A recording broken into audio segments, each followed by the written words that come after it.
Assalamualaikum warahmatullahi wabarakatuh. Perkenalkan, nama saya Doni Alfani Alfianur dengan NIM 18830243. Saya dari program studi Teknik Komputer Universitas Amikom Yogyakarta. Saya berasal dari daerah Penajam Pasir Utara, Provinsi Kalimantan Timur, dan saya berusia 20 tahun ini. Di sini saya akan melakukan presentasi tentang tugas UAS kepemimpinan, yaitu tentang gimana kita bisa menjadi pemimpin yang sangat baik saat kita memimpin suatu organisasi atau suatu apapun itu ya. Pokoknya itulah. Dan di sini mungkin kita diminta untuk beberapa soal yang diberikan. Nanti saya akan menjawabnya. Ini soalnya yaitu sampaikan seandainya Anda menjadi pemimpin sebuah organisasi. Di sini saya akan menjawabnya, yaitu jika saya menjadi pemimpin pada sebuah organisasi di Karang Taruna atau di sosial masyarakat yang lain di daerah saya akan membawa teman-teman saya menjadi pribadi yang lebih baik, maju dan modern dengan mengikuti alur kemajuan zaman, di mana saya akan menjadi seorang yang tegas dan akan selalu humble kepada anggota saya supaya mereka bisa menerima sebagai pemimpin yang baik gitu, yang walau hanya dalam organisasi sosial masyarakat. Karena mulai dari organisasi itu kita bisa memulai untuk belajar menjadi pemimpin di masa depan yang selalu diterima para anggota, apalagi kita bisa memanusiakan manusia. Seperti itu. Dan kemudian di sini kita akan menjelaskan bagaimana kita memberi visi dan misi dan atau strategi kita di dalam memimpin itu. Visi saya jika menjadi seorang pemimpin, yaitu visinya menjadikan organisasi Karang Taruna sebagai wadah untuk berkreasi, berinovasi dan berprestasi di berbagai bidang dan menunjung tinggi akhlak yang mulia. Misinya mengaktifkan dan mengembangkan program bulanan dan tahunan yang ada di Karang Taruna, mengajak anggota ikut aktif dalam setiap kegiatan yang ada di dalam daerah, organisasi maupun di luar daerah, menjaga tali silaturahmi antar masyarakat, ketua organisasi, dan anggota yang lainnya, menumbuhkan rasa keimanan kepada Tuhan Yang Maha Esa, mengadakan kegiatan positif untuk meningkatkan mutu organisasi. Nah, di situ mungkin memang banyak visi, tidak terlalu banyak lah misinya, tapi misi itu sangat singkat dan mungkin bisa membangun organisasi itu lebih baik lagi. Dan strategi saya untuk mengembangkan organisasi ini adalah memulai dari hal kecil yang ada dalam organisasi supaya mereka paham apa yang akan kita jalani ke depannya, dengan contoh mempererat hubungan antar ketua, koordinator, dan anggota supaya tidak ada kesalahpahaman yang akan membuat perpecahan dalam organisasi ini. Jadi supaya tidak ada perpecahan, kita mulai selalu ngobrol apa masalah yang ada, itu nanti kita selalu berbincang, bermusyawarah. Dan bagaimana, di sini ada soal bagaimana Anda mulai proses memimpin. Untuk mulai proses memimpin organisasi, saya akan pimpin mungkin hal pertama yang saya lakukan adalah mendekatkan diri kepada anggota supaya tidak ada kesalahpahaman atau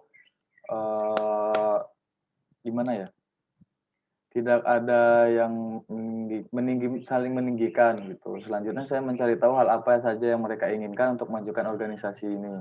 Kemudian saya ajak mereka untuk mengadakan rapat untuk membahas kemajuan organisasi ini dengan santai dan selalu humble kepada mereka semua yang mengikuti rapat supaya mereka mengerti bagaimana seorang pemimpin akan membawa mereka menuju masa depan yang lebih baik.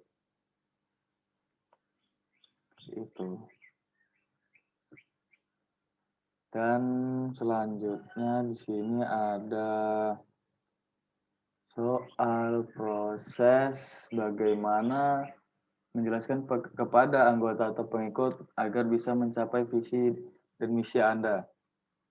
Proses menjelaskannya mungkin ya agak kita mengikuti visi misi, yaitu mereka dengan cara perlahan menjelaskan visi yang akan kita jalani, mulai dari awal bagaimana menjelaskan berkreasi supaya kita bisa menghasilkan apa yang bisa diterima masyarakat luas, selalu berinovasi dengan penuh gaya dan cara yang modern, tetapi dengan cara penyampaian yang sangat halus dan tanpa ada unsur sara.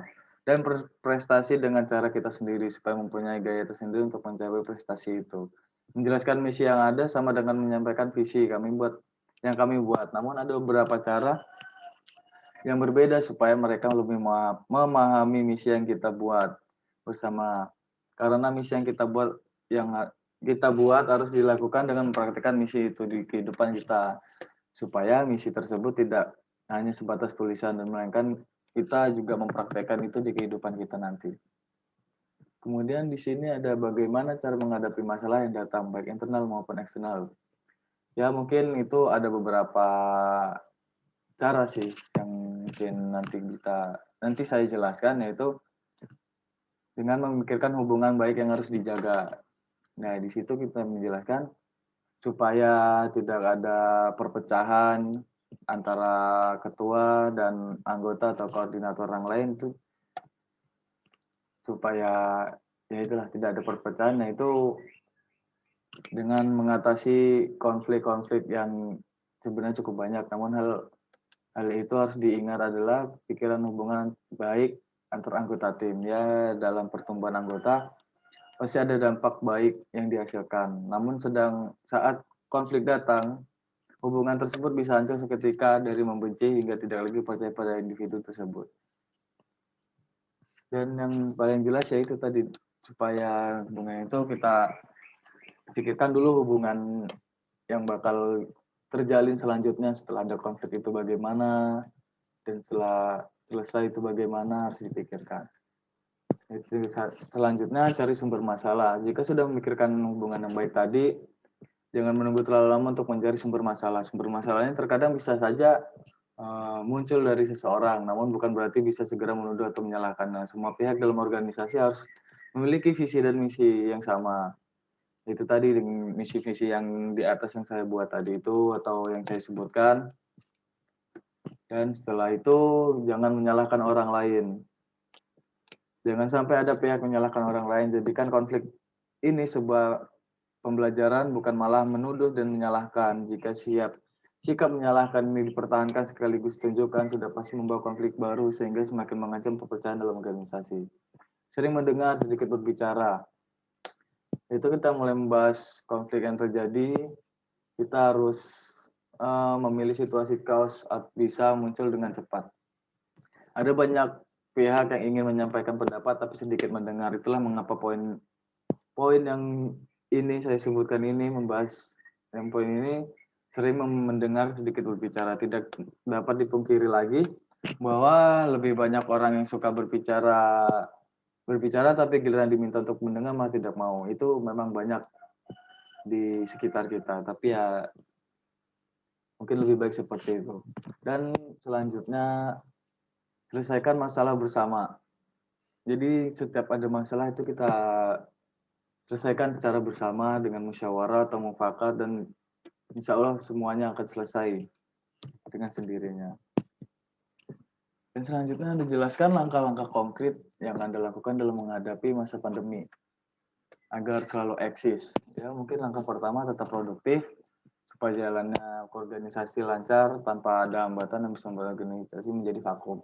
Langkah kedua itu tetap menjaga kesehatan supaya anggota tetap bisa berkumpul dan melaksanakan kegiatan yang sudah ada dalam program bulanan atau tahunan akan menjadi sumber kebersihan di kemudian hari.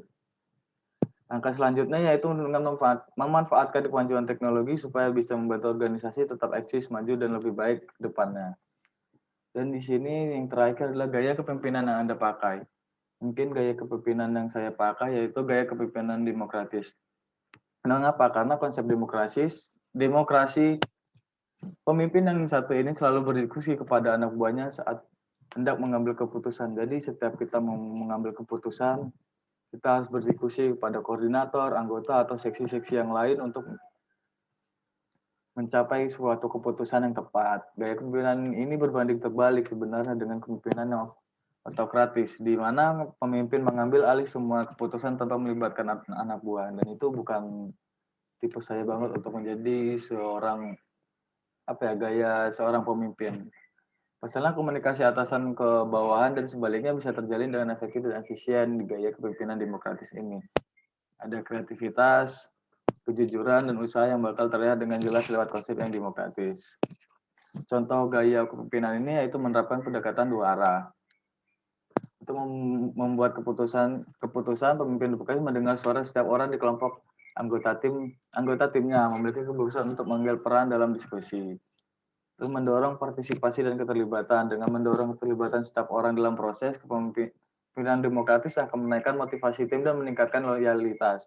Karena setiap suara yang didengar anggota tim akan merasa dihargai dan dianggap penting sehingga mereka bekerja lebih produktif. Gitu. Terus contoh selanjutnya menghargai ide dan kreativitas. Pemimpin ini cenderung mencari opini dan gagasan yang berseragam serta membuka semua kemungkinan. Mereka tidak mengungkap suara-suara yang tidak setuju atau anggota yang memiliki sudut pandang yang berbeda. Pemimpin demokratis tidak menjadikan dirinya semakin menonjol dan dominan dan mengerdikan anggota kelompok. Sebaliknya, pemimpin itu membangun tim yang kuat yang dapat diandalkan dalam proses pengambilan keputusan yang berkualitas dan efektif. Nah, mungkin itu saja yang bisa saya sampaikan. Ya, mungkin kalau ada kurangnya mohon maaf. Saya mundur diri dari presentasi ini. Assalamualaikum warahmatullahi wabarakatuh.